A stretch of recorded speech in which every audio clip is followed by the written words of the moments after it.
Reaction of ES। सबसे पहले आपने हेलोजिनेशन देखा, फिर आपने अल्काइलेशन देखा, फिर असाइलेशन देखा, और अब हम लोग जो बात करने वाले हैं that is the nitration of benzene. Nitration of benzene में वैसे तो बहुत सारा रिएजेंट हम लोग यूज करते हैं, बट सबसे ज्यादा जो आप लोग बुक देखने को मिलता है, जो यूज किया जाता है, that is the concentrated H2SO4 plus concentrated HNO3, concentrated HNO3। तो ये रिएक्शन पहले अगर आप लोग देखें तो बड़ा सिंपल सा रिएक्शन है कि बेंजीन को जब आप ट्रीट करोगे with the mixture of concentrated HNO3 plus concentrated H2SO4 plus concentrated H2SO4, तो यहाँ पे अगर हम बात करते हैं तो यहाँ पे आपको मिल जाएगा क्या, यहाँ पे आपको मिल जाएगा नाइट्रो बेंजीन। यहाँ पे आपको मिल जाएगा क्या, you will gate nitrobenzene. This is the nitrobenzene.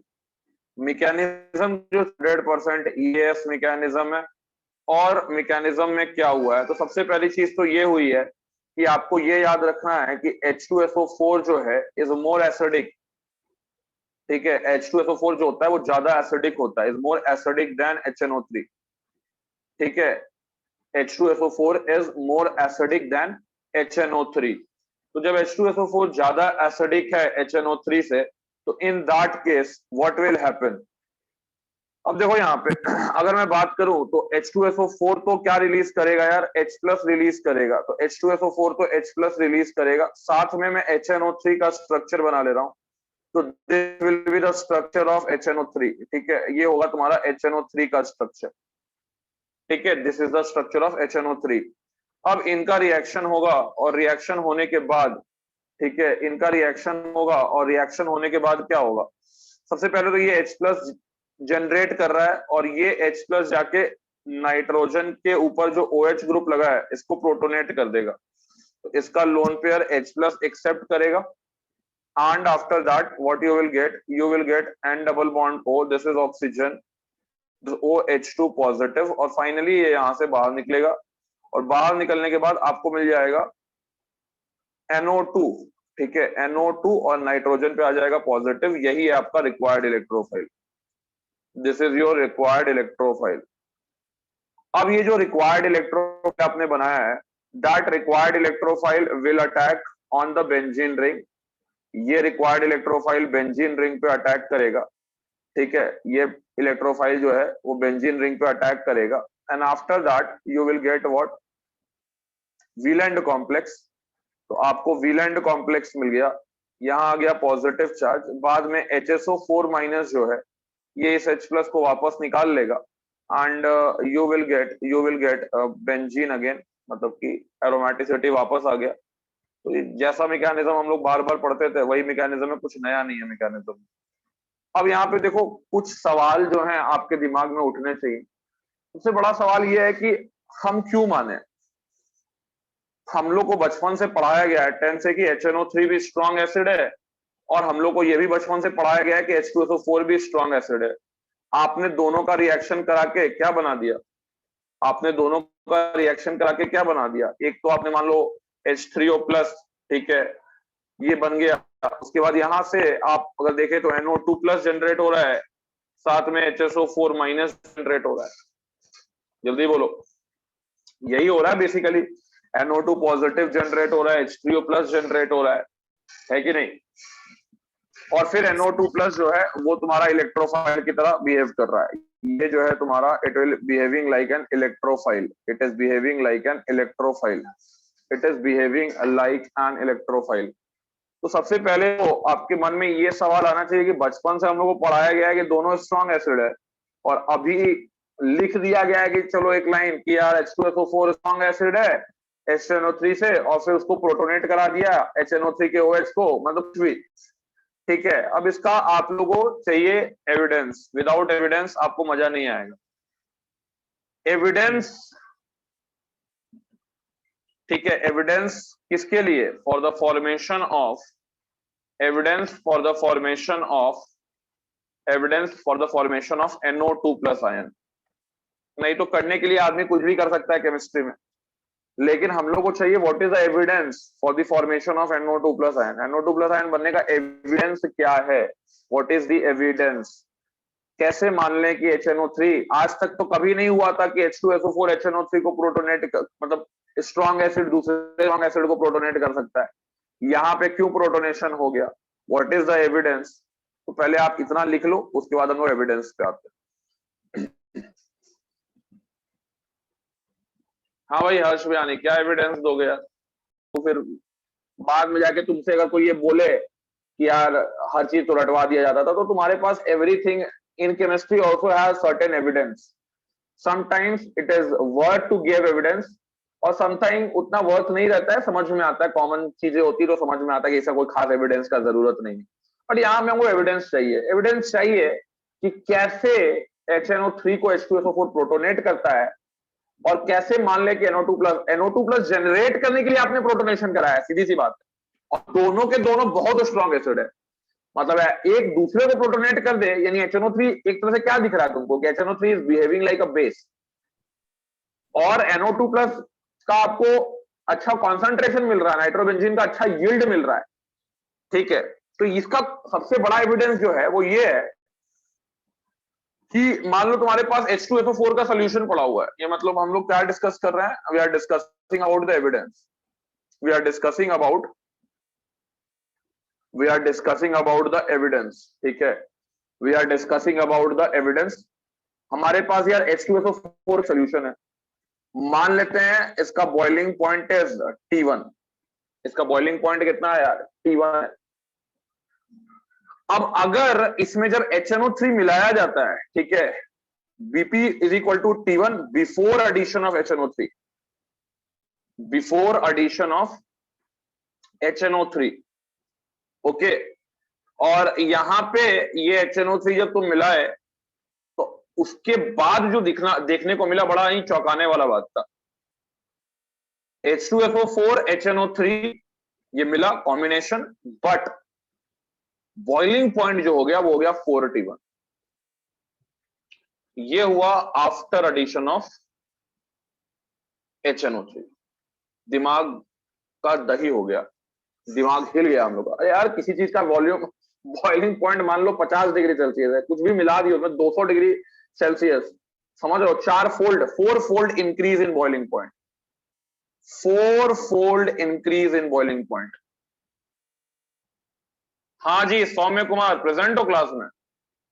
Yes sir. बताओ यार सॉल्यूशन पढ़ लियो ना, जल्दी बोलो।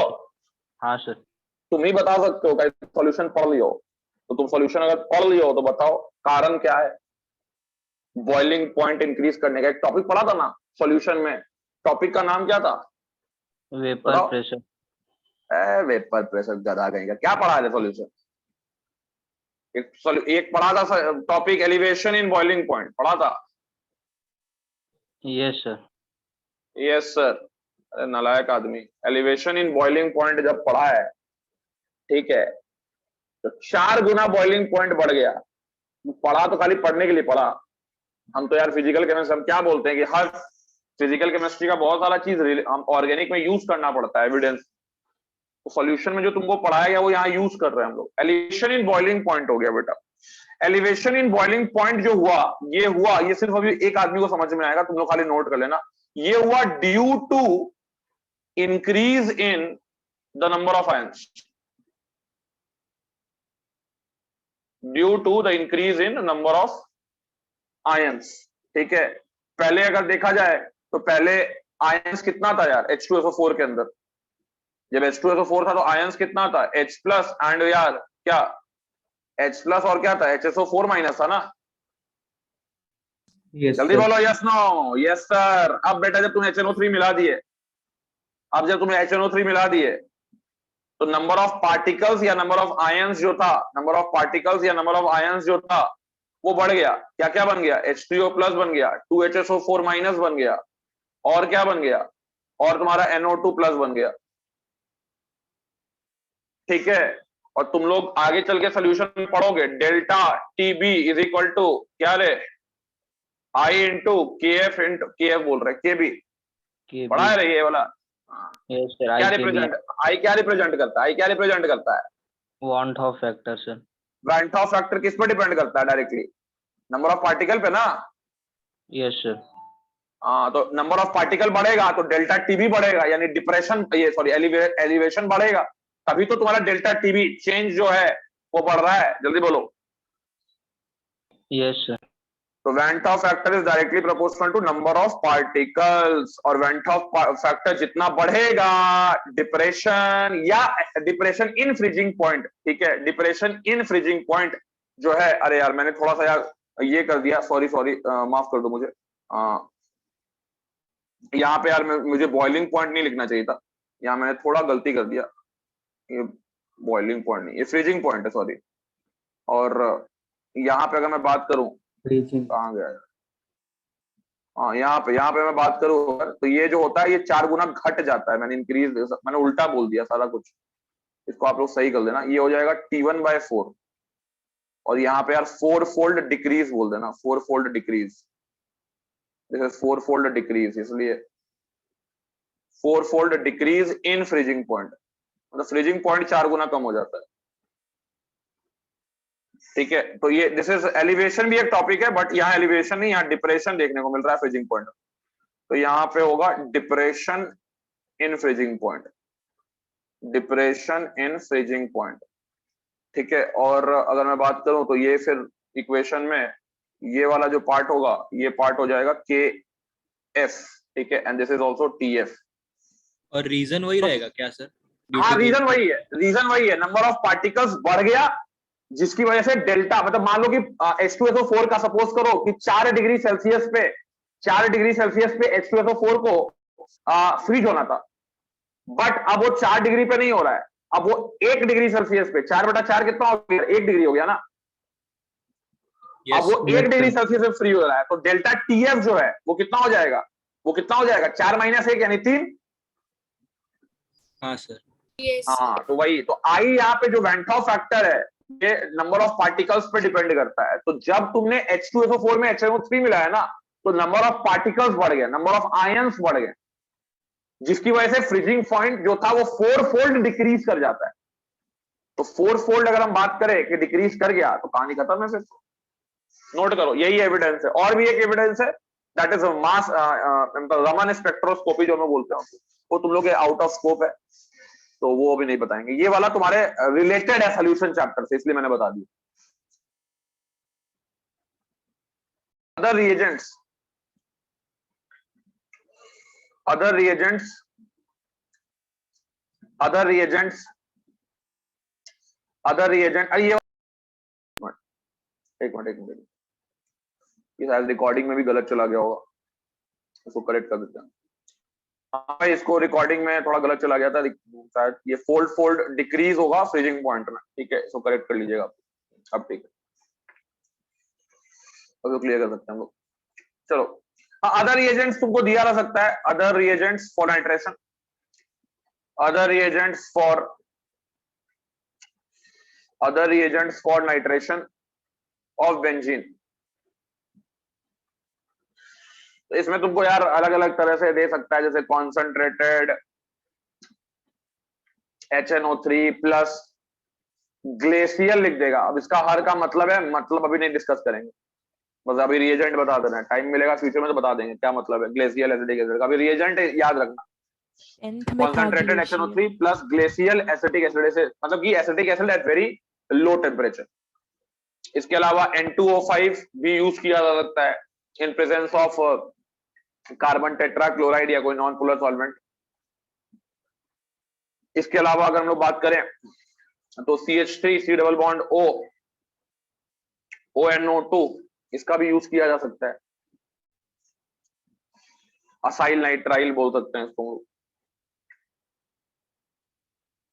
इसके अलावा यार NO2BF4 का भी यूज किया जा सकता है। NO2BF4 is basically NO2 plus and BF4 minus ion.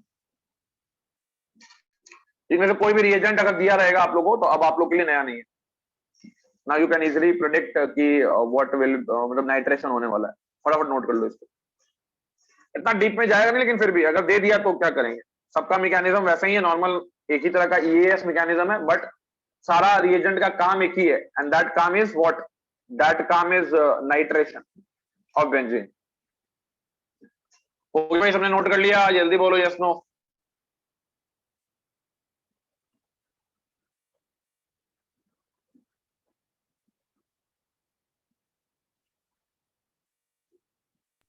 और भी बढ़ा सकते हो, NO2Cl4, NO2ClO4 कर सकते हो, that is NO2 plus ClO4 minus. Clear है बेटा? जल्दी बोलो यस नो। Yes. चलो नाइट्रेशन जो है वो तुमको क्लियर है, वेरी गुड। आगे बढ़ते हैं यार। सर एक सेकंड, एक मिनट।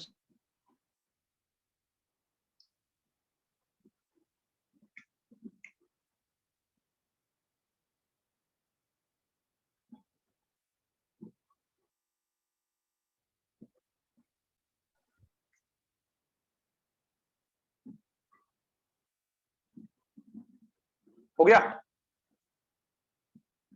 Yes sir. चलो ठीक है।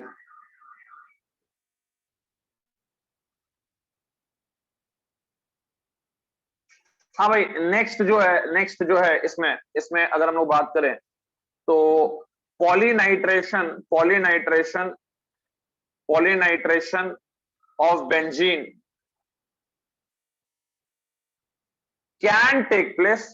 can take place under vigorous condition, क्यों बेटा? क्योंकि तुमको पता है कि पॉलीनाइट्रेशन करने के लिए विगरस कंडीशन क्यों चाहिए? क्योंकि NO2 क्या कर रहा है? रिंग को एक्टिवेट कर रहा है, डीएक्टिवेट कर रहा है, तो हमको विगरस कंडीशन चाहिए। जैसे मान लो अगर तुम, हाँ ठीक है, वेरी गुड। तो अगर तुमने इसको रिएक्शन करा दिया concentrated HNO3 plus concentrated H2SO4, तो अभी भी तुमको पॉलीनाइट्रेटेड प्रोडक्ट नहीं मिलने वाला है। नॉर्मल कंडीशन में हमेशा तुमको मोनोनाइट्रेशन प्रोडक्ट ही मिलने वाला है। मान लो टेम्परेचर 50 से 60 डिग्री पे तुम रखोगे तो भी मोनोनाइट्रेशन प्रोडक्ट ही मिलने वाला है। But if you want to form polynitration product, ठीक है, देन आपको कुछ नहीं करना है, टेम्परेचर बढ़ा देना है। जैसे मान लो कॉन्सेंट्रेटेड वही यूज किए H2SO4 प्लस कॉन्सेंट्रेटेड HNO3, और टेम्परेचर को लगभग यार हम लोग कर दिए 100 डिग्री सेल्सियस। तो फिर यार ये रिंग जो है इसमें दो NO2 लग जाएगा। अब NO2 के रिस्पेक्ट में दूसरा कहां लगेगा? पैरा पे लगेगा, सीधी सी बात है। Yes no? मेटा, ठीक है, सॉरी पैरा बोल रहे हैं, मेटा पे लगेगा, ठीक है। अब अगर मान लो तुम चाहते हो कि नहीं सर एक तो मेटा और खाली है और कराना है रिएजेंट, तो फिर और हार्श करो कंडीशन, और हार्श करो मतलब कि और टेम्परेचर बढ़ाओ। यही लो कॉन्सेंट्रेटेड HNO3 लो, और यहाँ पे टेम्परेचर लगभग 180 डिग्री सेल्सियस कर दो, तो यहाँ पे फाइनली तुमको ट्राई नाइट्रोबेंजीन मिल जाएगा। This is NO2, this is NO2, this is NO2। तो काम की बात मैंने स्टार्टिंग में ही लिख दी कि हो सकता है पॉलीनाइट्रेशन, लेकिन you require a harsh condition. Note करो इसको फटाफट, और याद कर, ये सब चीजें बहुत बड़ा चीज रॉकेट साइंस नहीं है, ठीक है, ये सबको दिमाग में रखते जाना है। अब क्लास में जितना अटेंटिव रहोगे, अब ये तुम सोचो खुद से पढ़ रहे हो, मेरे से नहीं पढ़ रहा, खुद से पढ़ रहे हो, अब याद करना है चीज को, एग्जाम के लिए पढ़ रहा है, बस हो जाएगा।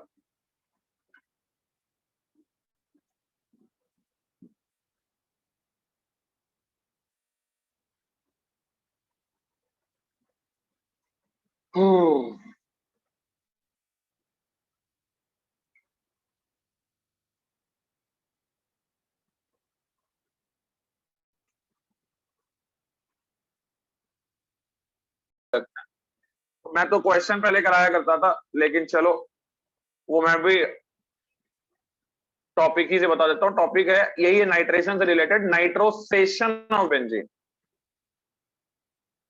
ठीक है। नाइट्रोसेशन ऑफ बेंजीन मतलब कि क्या है कि यार एक लाइन पहले रिएक्शन याद रखना है कि अगर बेंजीन को तुमने रिएक्ट कराया, ठीक है, बेंजीन को तुमने रिएक्ट कराया with the mixture of HNO3 plus HNO2, with the mixture of HNO3 plus HNO2, तो यहां पे यार बेंजीन पे NO2 नहीं जुड़ेगा, बेंजीन पे जो ग्रुप जुड़ेगा वो होगा NO। मतलब यहां पे जो पोटेंशियल इलेक्ट्रोफाइल बना, यहां पे जो पोटेंशियल इलेक्ट्रोफाइल बना वो बना बेटा कौन सा आयन? नाइट्रोसाइलियम आयन बोलते हैं इसको, NO+ आयन। NO+ आयन को क्या बोलेंगे बेटा? नाइट्रोसाइलियम। ठीक है, नाइट्रोसाइलियम आयन, या इसको लोग नाइट्रोसोनियम आयन भी बोलते हैं। ठीक है, तो ये चमत्कार कैसे हुआ? ये चमत्कार ऐसे हुआ कि HNO3 is much stronger acid, is much stronger acid than, much stronger acid than क्या जी? HNO2। HNO2 से बहुत ज्यादा स्ट्रॉन्ग एसिड है। तो बेटा अब तुमको बात समझ में आ गया होगा कि HNO3 H+ रिलीज करेगा, H+ रिलीज किया, NO3- दिया। अब ये जो HNO2 का स्ट्रक्चर है वो मैं बना रहा हूं। This is the structure of अगर मैं बात करूं तो this is the structure of HNO2। ये स्ट्रक्चर जो होगा HNO2 का होगा। यहाँ पे एक चीज और कर लो आप, यहाँ पे एक हाइड्रोजन को आप और जोड़ लो इस तरह से। ठीक है, HNO2 हो गया ना यार? नहीं, HNO2 तो पहले ही सही था, सॉरी। हाँ, HNO2 का स्ट्रक्चर ये हो गया। अब ये क्या करेगा? ये यार H+ गेन करेगा। तो ये हो गया तुम्हारा लोन पेयर, ये लोन पेयर H+ गेन किया। H+ गेन करने के बाद ये क्या हो गया? OH2 positive, this is N double bond O। और बाद में यार ये यहां से लीव करेगा और यहाँ पे बधाई हो, बन जाएगा N double bond O positive, that is nitrosylium nitrosonium ion. और फिर यार ये बेंजीन अटैक करेगा, नॉर्मली बेंजीन पे ये अटैक करेगा NO+, और तुम्हारा नाइट्रोसो बेंजीन बन जाएगा। ठीक है, इसको तुम बोलोगे नाइट्रोसो बेंजीन। तो देखो रिएजेंट चेंज पहले आईटी में ऐसा क्वेश्चन कराया करता था पहले। ठीक है, तो किसी दिन हमको लगता है किसी एग्जाम में पूछ लिया, फिर लोग उसको थ्योरी में पढ़ाने लगे। तो नाइट्रो मैं बोला ना, रिएजेंट तुमको समझ में आता है तो आईआईटी रिएजेंट चेंज कर देता है अपने सहूलियत के हिसाब से। ठीक है, तो मैं अब तुमको रिएजेंट का फंक्शन नहीं पता है तो तुम नहीं पाओगे क्वेश्चन, सीधा सा बात है। तो नाइट्रोसो बेंजीन बनेगा। अब ये नाइट्रोसो बेंजीन को, ठीक है, यहाँ तो ठीक है। अगर इस नाइट्रोसो बेंजीन को तुमने फिर ऑक्सीडाइजिंग, स्ट्रॉन्ग ऑक्सीडाइजिंग एजेंट दिखा दिया, लाइक कॉन्सेंट्रेटेड HNO3 और कॉन्सेंट्रेटेड H2SO4, बधाई हो, फिर ये नाइट्रोबेंजीन में ऑक्सीडाइज हो जाएगा। तो फिर ये नाइट्रोबेंजीन बन जाएगा ऑक्सीडाइज होने के बाद। नोट करो,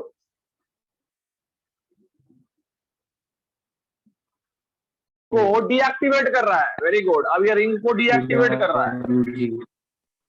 हाँ, this is deactivating the ring. ये डीएक्टिवेट कर रहा है रिंग को, ये deactivating the ring, deactivated ring हो गया ये।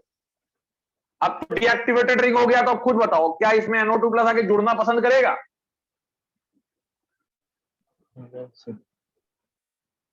नहीं जुड़ना पसंद करेगा, डीएक्टिवेटेड रिंग है तो, क्योंकि डीएक्टिवेटेड रिंग पे इलेक्ट्रॉन डेंसिटी कम है। तो अब इसमें तुम NO2+ जोड़ोगे, ठीक है, तो ऑर्थो नाइट्रोफिनॉल, अब इसमें तो NO2+ अगर जोड़ोगे तो ऑर्थो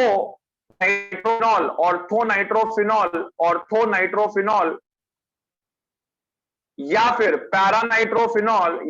पैरानाइट्रोफिनॉल का यील्ड बहुत पुअर मिलेगा। Yield is very poor. सबको समझ में आया कहानी? पहला का यील्ड क्यों पुअर मिला? हाँ सर। हाँ सर, वेरी गुड सर। लेकिन सर यील्ड तो पुअर मिला, लेकिन आप तो कुछ और ही बना दिए हैं। हाँ, मैंने कुछ और बना दिया है। अब तुम देखो, तुम लोगों को याद होगा कि OH2 पॉजिटिव तो अच्छा लिविंग ग्रुप है, तो OH2 पॉजिटिव अच्छा लिविंग ग्रुप, लेकिन जब वो छोड़ के जाएगा तो जो कार्बोकैटायन बनेगा वो हाईली अनस्टेबल होगा। यानी ये नहीं हो सकता है। किसी को लग रहा होगा कि सर ये क्यों हो सकता है क्या? तो तुम लोग अभी स्मार्ट बन चुके हो, ये हो सकता है क्या? जल्दी बोलो। नहीं सर, अराइलिक स्ट्रेट है सर। अराइलिक में लिविंग ग्रुप इतना आसानी से छोड़ के नहीं भाग जाता है। और this carbocation is unstable carbocation, this is unstable carbocation, तो ये नहीं करा देना। ठीक है, तो अब क्या करेगा? ऑक्सीजन पे यार पॉजिटिव चार्ज उसको बर्दाश्त है नहीं। ठीक है, उसके लिए वो जो करना चाहेगा वो करेगा, और चाहेगा कि मेरा पॉजिटिव चार्ज जो है वो खत्म हो। तो बेटा ऑक्सीजन क्या करता है, देखो ऑक्सीजन रिंग का एरोमेटिसिटी खा जाता है, ठीक है। ऑक्सीजन जो है ये हाईली अनस्टेबल है, ठीक है, इतना अनस्टेबल है कि अब ऑक्सीजन को मजबूरन कहां से इलेक्ट्रॉन खींचना पड़ रहा है, यहां से इलेक्ट्रॉन खींचना पड़ रहा है। अब ये यहां से इलेक्ट्रॉन खींचा तो ये यहां से, अगर मैं बात करूं, जब ये यहां से इलेक्ट्रॉन खींचा तो ऑक्सीजन पे क्या आ गया, डबल बॉन्ड आ गया, हाँ ठीक है। ऑक्सीजन पे क्या आ जाएगा, डबल बॉन्ड आ जाएगा, उसका पॉजिटिव चार्ज जो है वो रहेगा, तो पॉजिटिव चार्ज तो रिलीज हो जाएगा, ठीक है। लेकिन फाइनली यहां से एक H प्लस का जो ट्रांसफर है वो यहां पे होगा, और फाइनली जो तुमको कंपाउंड मिलेगा वो कुछ इस तरह का मिलेगा।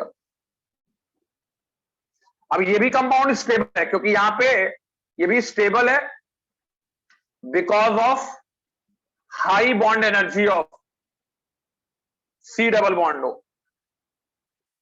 Cause of high double bond of high bond energy of C double bond हो, ठीक है। अब मैं इसको बहुत डिटेल में नहीं करा रहा हूं कि आगे चल के अगर यहां पे नेगेटिव चार्ज बनता है जो कि H प्लस को गेन कर रहा है, तो हो सकता है कि ये नेगेटिव चार्ज जो बना, ये जो नेगेटिव चार्ज जो बना, ये दूसरे बेंजीन रिंग पे अटैक कर दे।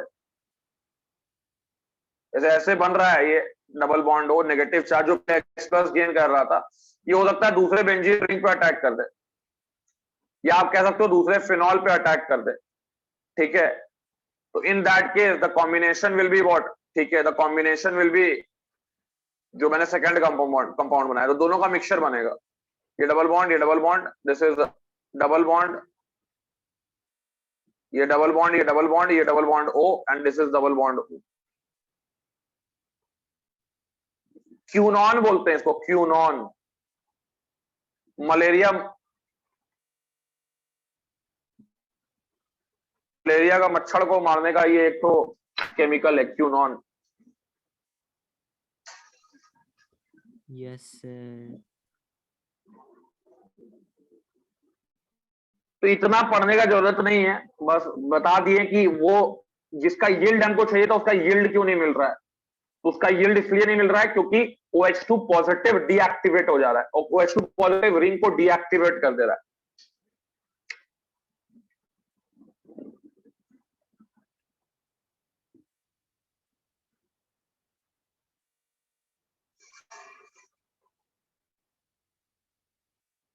सर इससे पीछे वाला पेज दिखा। हाँ सॉरी, नोट करो यार इसको। तो नाइट्रेशन करना है फिनॉल का, तो you have to do the lone pair protection. तो लोन पेयर प्रोटेक्शन करेंगे हम लोग टोसाइल क्लोराइड को यूज करके, इसके बाद फिर हाइड्रोलिसिस कर देंगे तो OTS OH में कन्वर्ट हो जाएगा। इसके बाद अगर आप इसको ये कर दो, हाइड्रोलिसिस कर दो,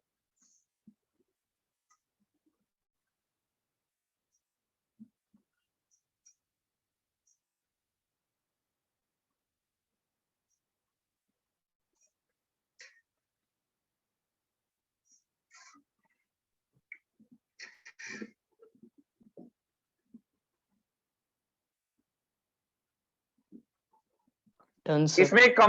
इसमें एक कंपाउंड तुम लोग और बना सकते हो, जो कि तुमको नाम भी याद रखना उस कंपाउंड का। जैसे मैंने कल एक कंपाउंड तुम लोग को बताया था, सैलिसाइक्लिक एसिड एल्डिहाइड, याद है ना? Yes sir. हाँ, तो वो सब भी याद रखते जाना। अगर मान लो कि मैंने ये जो बना था OTS-NO2, ये जो OTS-NO2 बना था, इसको अगर यार कॉन्सेंट्रेटेड HNO3 दिखा दूं, कॉन्सेंट्रेटेड H2SO4 ले लूं एक्सेस में, ठीक है, तो यहां पे यार आपको मिल जाएगा OTS NO2 NO2 और ये हो जाएगा NO2। अब इसका ट्रीटमेंट आपको, इसको कुछ नहीं करना, फिर हाइड्रोलिसिस कर देना है। तो हाइड्रोलिसिस करने के बाद ठीक है, हाइड्रोलिसिस करने के बाद नीचे कर देना, हाइड्रोलिसिस करने के बाद ये बन जाएगा NO2, ये बन जाएगा NO2, ये बन जाएगा NO2। क्या नाम है इसका हर्ष बयानी, नाम पता है? पिक्रिक तो एसिड। जनता को बताओ। इसका नाम है यार पिक्रिक एसिड। हाँ गुड, इसका नाम है पिक्रिक एसिड, ठीक है, it is called as picric acid. नाम याद रखना इसको ना हाँ yellow yellow yellow yellow yellow dirty sir fellow. NO2 के है तो डीएक्टिवेट नहीं हो जाएगा? हार्श कंडीशन यूज करते हैं बेटा, अंडरस्टूड है वो पॉइंट। yes sir. ये हो जाएगा 2,4,6 ट्राई नाइट्रोफिनॉल, लेकिन साथ में OTS भी है यार, OTS रिंग को एक्टिवेट भी कर रहा है, ये भी याद रख। 2,4,6 ट्राई नाइट्रोफिनॉल, इसी को बोलते हैं पिक्रिक एसिड। इसका यूज एनसीईआरटी में दिया है, गूगल करके पढ़ लेना। अगर एनसीईआरटी में दिया है तो पढ़ना, नहीं दिया है तो मत पढ़ना। कलर वाला एनसीईआरटी में दिया है क्या? एक कलर दिया है भाई, खोले एनसीईआरटी। आज थोड़ा खोलना तो तुम लोग अल्काइल हैलाइड का चैप्टर एक बार रीड आउट करके आना, तो पूरा रीड आउट कर जाओ तो अल्काइल हाँ टेस्ट सर, करा परसों तुम लोग का? टेस्ट है। हाँ परसों टेस्ट भी है, तो रीड कर जाओ पूरा एनसीईआरटी। अब तुम लोग एनसीईआरटी रीड करोगे पूरा समझ में आएगा तुम लोग को। एनसीईआरटी हाँ, तो आज क्या करना, इतना रिवीजन के बाद टाइम मिले तो एनसीईआरटी रीड करना। अब एनसीईआरटी पढ़ने में तुम लोगों को बच्चा लगेगा कि क्या एनसीईआरटी पढ़ रहा है, हम लोग तो बहुत ज्यादा जानते हैं। लेकिन उसमें ये सब जो टॉपिक है ना, ये सब जो कंपाउंड का नाम और यूज दिया है ना, वो जेईई मेन से पूछ लेता है, ठीक है, तो वो तुम लोग एनसीईआरटी से अपना करना कंप्लीट। ऊपर कीजिए। सो हो गया। चलो ठीक है यार, बाय। आज हम लोग 3 अच्छा, घंटा क्लास कर लिए। Bye sir. सर एक सेकंड। हाँ इसको स्क्रीनशॉट इसको लेना, ले लो। तो हम लोग अब लगभग यार आई थिंक 60% कंप्लीट कर चुके हैं ये चैप्टर। मतलब बेंजीन वाला रिएक्शन जो है 60% कंप्लीट कर चुके हैं। कल सुबह तक 20 था, अभी 60 हो गया 2 ही दिन में। हाँ तो 2 दिन में हुआ, कल 2 क्लास की हो बेटा, शाम को भी क्लास की हो कल। Yes sir. कल 4 घंटा क्लास की है, आज 4 घंटा क्लास की है लगभग। कल 6 घंटा क्लास कल हुआ। 6 घंटा। कल 6 घंटा हुआ क्लास, क्या बात कर रहे हो? सुबह 3 घंटा, हाँ सर, शाम को सुबह 3 तीन, घंटा। शाम 3 घंटा। मजाक में 6 घंटा हो गया सर। हाँ चलो ठीक है, अब इस महीना में ये टॉपिक खत्म हो जाएगा। चलो बाय, हाँ, मिलते हैं। 12 घंटा। कैसे तो वो वाला बताइए ना, उस पे नेगेटिव चार्ज क्यों होगा? सोचो, बोले तो कल बता देंगे। एसिड के नीचे क्या लिखना? येलो। येलो कलर कोई बोला तो येलो लिख दिए। Okay sir. हो गया? सोचो यार उसमें नेगेटिव चार्ज हाँ, क्यों सर, हो आया, गया। ठीक है। अभी क्लास तुम लोग का इसलिए नहीं बताया है, बता देंगे, ठीक है।